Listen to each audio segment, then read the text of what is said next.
నీకు సిగ్గు శరము మాకు ఇయ్యల్లా బేస్తారము మళ్ళా బేస్తారం వరకల యూరియా అనేది కొరత ఏడా ఉండకుండా చూడు ఉన్నదనుకో మళ్ళోసారి ఊరు రేవంత్ రెడ్డి గాని ఎవ్వరు గాని రోహిత్ గాని వచ్చిండనుకో మేము నిలదీసి అడిగినాడు జవాబు చెప్పాలి.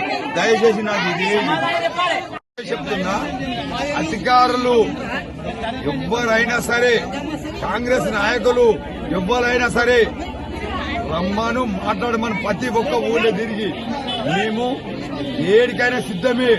ఈ యూరియా కొరత 12 నెలల కొలి ఎన్నడూ లేదు, ఇప్పుడు వచ్చింది ఆడోళ్లకు మగోళ్లకు అందరికి ప్రతి ఒక్కలకు. అందుకనే ఏమంటున్నామంటే ఎదురున్నోడు ఎక్కడ నాటేసుకుంటాడు 2 ఎకరాలు ఆ 2 ఎకరాలకి ఇట్లా ఎకరకిట్లా ఈ బాధ మాకు. ఆడోళ్ళని ఎత్తుకొచ్చుకోవాలి కలుపులకి వెళ్ళి 500 కైకిలు పెట్టుకొని పొట్ట గడిచే కైకిలు ఎత్తుకొచ్చుకొని లైన్లో కట్టుపెట్టు. ఇది బాధ మాది.